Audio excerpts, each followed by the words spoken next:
Well, science has announced that they have the next superfood that is going to be a complete game changer for you. Are you? Listen, I'm so sick of eating blueberries. I swear I'm sick of that. The oatmeal. I need something that's got some pizzazz to it. I mean, come on. No. So sight unseen, you don't even know what this is. You're Don't ready care. for It's a superfood. Nobody doesn't You're need ready a for this superfood. superfood. Okay. I think you're I going to wasn't a big race to blueberry fan until I found out it was a superfood. I'm telling you, everybody eats superfood. Buddy, when I tell you about this superfood, you're not only going to race to eat blueberries, you're going to give yourself a home colonic with oatmeal. Anything to avoid this, because the next superfood that science is talking about is cockroach milk. Woo! No, I'm done. Yeah. I'm done. You're right. Apparently the crystalline proteins that these cockroach mothers produce contain more nutrients than any other animal milk product ever. How do you milk a cockroach? Thanks for asking. I know everyone was wondering. That was going to be the next question. Yeah. So the group of scientists that studied this said that it was obvious that these baby cockroach embryos were drinking something that their mother was storing in their body. So what you do is you take a little filter paper and you put it in the brood sac and you leave it there. And then it soaks up the cockroach milk and you take it out and you get it and the embryos don't get it. And so I guess there are fewer cockroaches and I guess that's a win. What does it actually taste like? Well, one of these people volunteered to try it and said, it doesn't really taste like anything. But it's going to be incredible because it has 4 times as much protein as cow's milk. And for people that are allergic to cow's milk or lactose intolerant, this would be just awesome. I am not drinking cockroach milk. How about you? I can't even think about it. I need you to. I know you're curled up in a ball under the desk. I need you to come back up. God. I'm just looking to see if it's for sale somewhere. What? This is like this is just hitting the medical journals. And it's a specific cockroach, the Pacific beetle cockroach. So what I want you to do is not try to grab one from behind your refrigerator and milk it, folks. That is not what we're going to be doing here. What would it take for you to drink this? Eternal youth? Your hair grows back if you're a dude? Like, what would it take? What would it take? Anything where I didn't have to taste it. If I got the desired result and I didn't have to actually taste it, I might be okay. It doesn't taste like anything. Yeah, it doesn't taste like anything. No, but in your head, that's the problem. You can't get it out of your head. I mean, all right, if it's got like 5 times as much or something as milk, but how much do you have to drink to get that much? Because if I need to drink triple milk, I can drink triple milk. I mean, I don't know. No. I'm not drinking the cockroach milk. I'm not doing it. I'm not doing it. It's the stuff we wouldn't, couldn't, shouldn't do on the regular show. The Oddcast on the free Bob and Sheri app. Does either one of y'all know how to do the Heimlich? Only from watching it on television. I was taught it. But you lose the skill if you don't do it. And it doesn't come up that often. Listen, I've had it done to me twice because I have this nasty habit of talking and eating at the same time. You can't do both. I mean, you know what I'm saying? You cannot be taking you cannot be taking a breath to talk at the same time you're trying to swallow a hamburger. It does not. I mean, really, it doesn't. It doesn't. But this is a great story. Jason Branch, he's 9 years old, and his best friend, Danye Moore, who is 7, they're playing basketball. And there's actually video of this from the CCTV. And Jason said, we're playing basketball. And he ate a granola bar. And we started playing longer, and then he started choking. I didn't know he was actually choking. So I just did my thing, which was a Heimlich. Listen, I am loving this guy. He's watching his friend choking. He says he was choking. I took care of it. My ball out. Let's play. I mean, he's OG. He is OG. Oh, yeah. What a cool hero. as a cucumber. You can watch in the video. As soon as he does the Heimlich and the boy straightens up, they go right back to playing like nothing ever happened. And he said he learned it from watching YouTube. Because a teacher, he saw it on there. A teacher saw a student choking, and the student came to the teacher and started doing this. And the teacher, did what he said the teacher did what I did to Danye, and it worked. And he didn't hesitate. He just did it and get on back with the game. And so this is the other best part. Jaysean's dad said he picked up his phone and he saw he had this missed call from school. And he said, "Oh, I've had to be called to the school before for him. I was hoping this time it wouldn't be bad."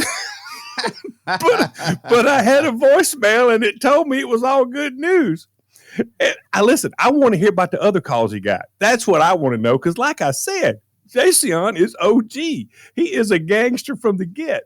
And Danye said that he was very surprised. And he said, "I felt good that my friend Jaysean was there to help me." And he said, "I'm fine." So the school, it's in Raleigh, North Carolina. It's the Raleigh Oaks Charter School. And they're going to celebrate Jaysean's act of heroism soon at the school. They're going to throw a big party and stuff. Leave us a talk back with the free Bob and Sheri app. Hi, Sheri, Doc, Max, Lamar, Heather. This is Dave in Inman, South Carolina. And I was listening to the Oddcast, I'm Never Getting Married Again one. And Heather brought up the girlfriend-wife effect that guys get from their girlfriend and wives. And it's 100% true. I was a divorced older guy. I'd say on the hot scale, I was a solid 3.8. And then I ran into my now wife, Tina. We were actually high school sweethearts. Hadn't really seen her in 33 years. And then we got together, ran into each other in North Carolina, which is funny because we're both from Florida. And we both moved up there. So we didn't even know about it.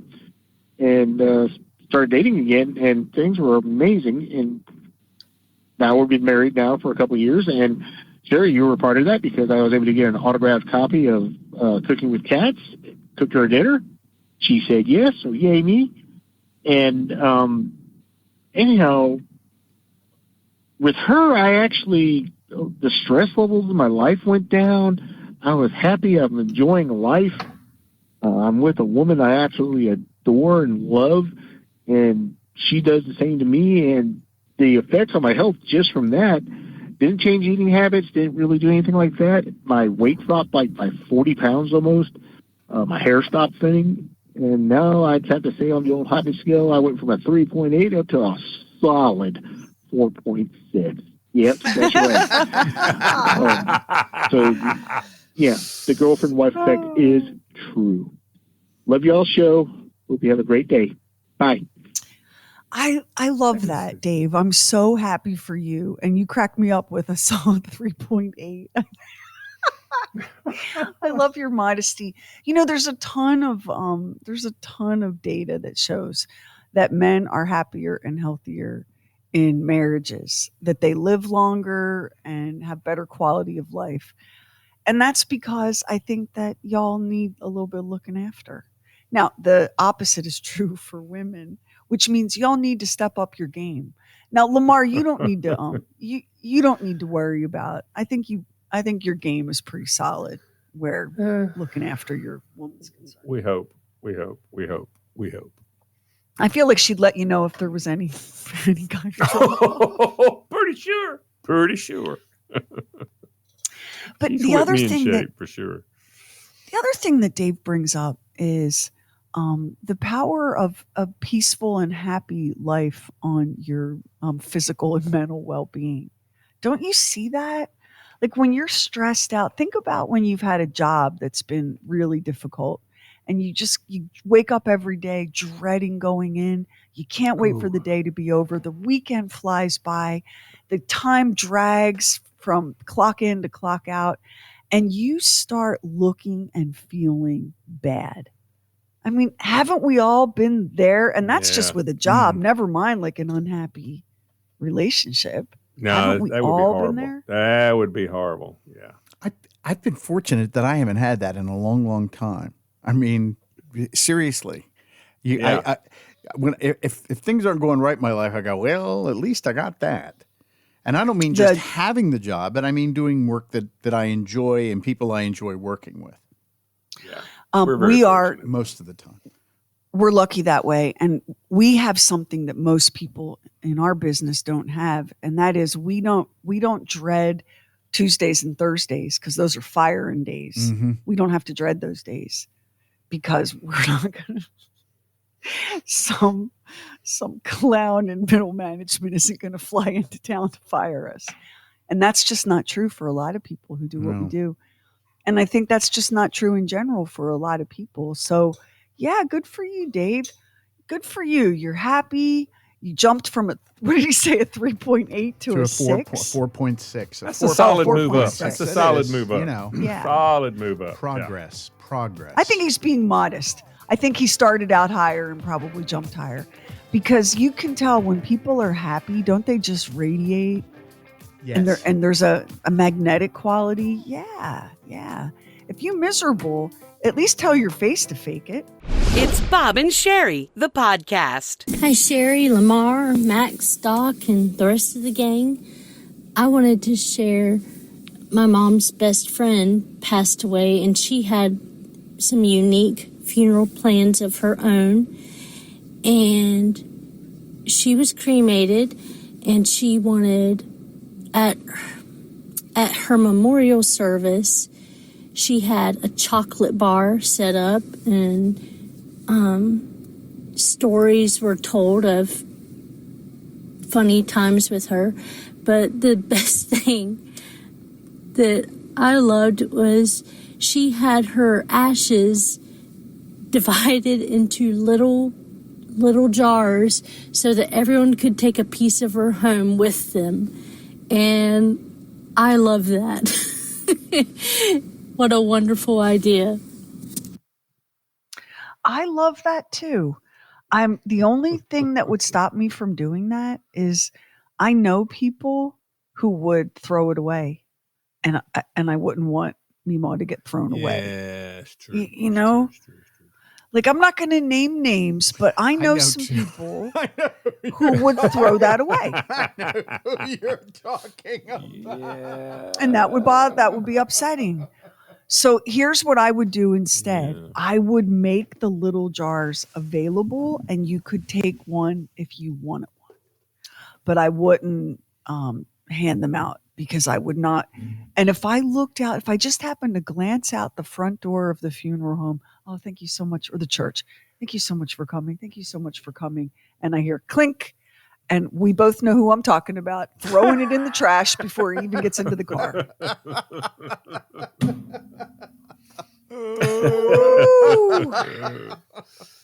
Yeah, buddy. Would this be a person that the audience would be familiar with? I too, think Sheri? so. Yeah. If they really dug deep and racked their brains, they might come up with a name. Oh my. And you know what? I don't blame him for not wanting cremains. I don't blame him for that.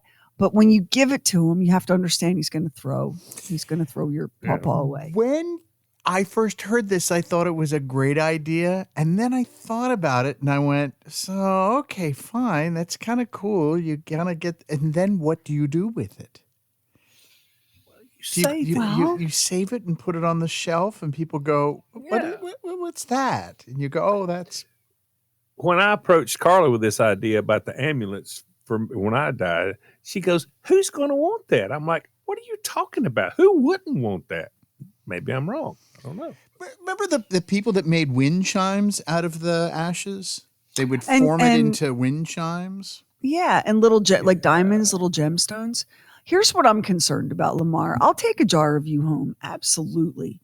But when I go, here come Olivia and Karamia. And Olivia's going to be like, oh my God, do you want the People's Movie Critics cremains? And Karamia's going to be like, I mean, I really like Lamar and Carla, but I don't know that I want to have his ashes in my apartment. I know, right? Like, what if he haunted us? And then the jar of Lamar's cremains get tossed. So, and not for disrespect or anything, but my girls would be concerned about ghosts. And that's why they would give you the heave-ho. So, yeah. I may have to rethink the whole amulet thing then. I don't know. You know what you have to do? You have to limit it to your most intimate circle. right? The kids, Yeah. your closest friends, Yeah. will take your cremains. But then you have to know, that that's not your soul isn't in there. That's just some ashes. And when I go, my girls are going to throw you in the trash. Karamia will be like, Olivia will go, well, put in the box and we'll donate it to Goodwill. And it'll be Karamia who goes, they don't accept human cremains. We're going to have to just throw it away. And then they're going to throw you away. There's going to be a lot of conversation about putting you in the garbage, Lamar, but that's still where you're going to end up. No matter, yeah, regretfully so. Just it's Regretfully. even regretfully, it's still gonna be the same difference. Yeah. All right, I'm gonna read that. The only other thing I can do is add something to my will that says, and when I go, please mingle that tiny jar of Lamar's cremains with mine so that you don't throw them in the trash.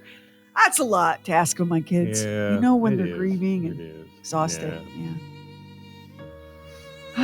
Makes me Oh, a well. little sad thinking about it. The Bob and Sheri website, the Oddcast, contest info, bobandsheri.com. When it comes to guilty pleasures, every once in a while, as I'm driving down the road, I'll see the Golden Arches.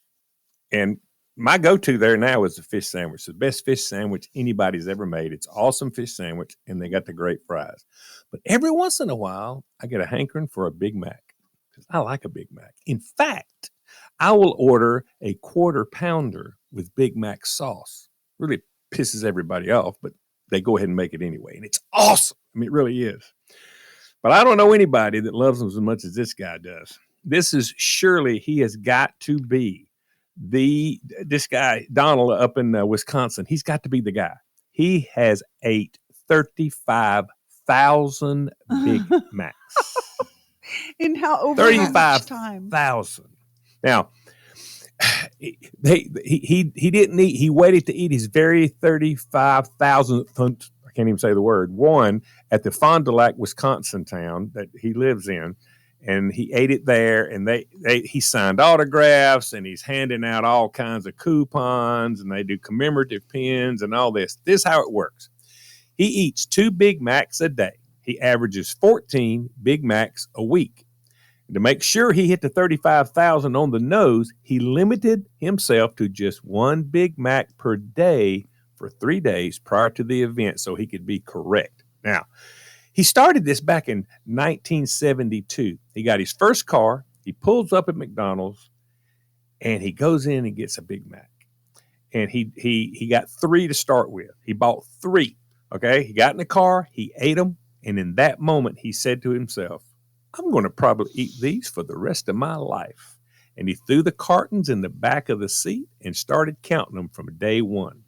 Now, he takes the record so seriously, he has kept every container and every receipt from every purchase. Also, I guess he's a part-time hoarder. That's all I can understand because I don't know what you would do with 35,000 Big Mac things and receipts. I don't know where you keep that. But for him to stay healthy, he wants his blood sugar to be good, and his cholesterol is great. He walks 6 miles a day. And in 1999, he achieved a Guinness World Record for the most Big Mac burgers eaten in a lifetime. But he bested that record in 2022 with a startling 32,340 Big Macs. And this is his quote. I love hamburgers like no other food. I'm closing in on 50 years of eating them. And after eating a Big Mac every single day, this is McDonald's Big Mac is the best sandwich in the world. And when I like something, I stick with it. Well, he has stuck with it. 35,000 Big Macs. Wow.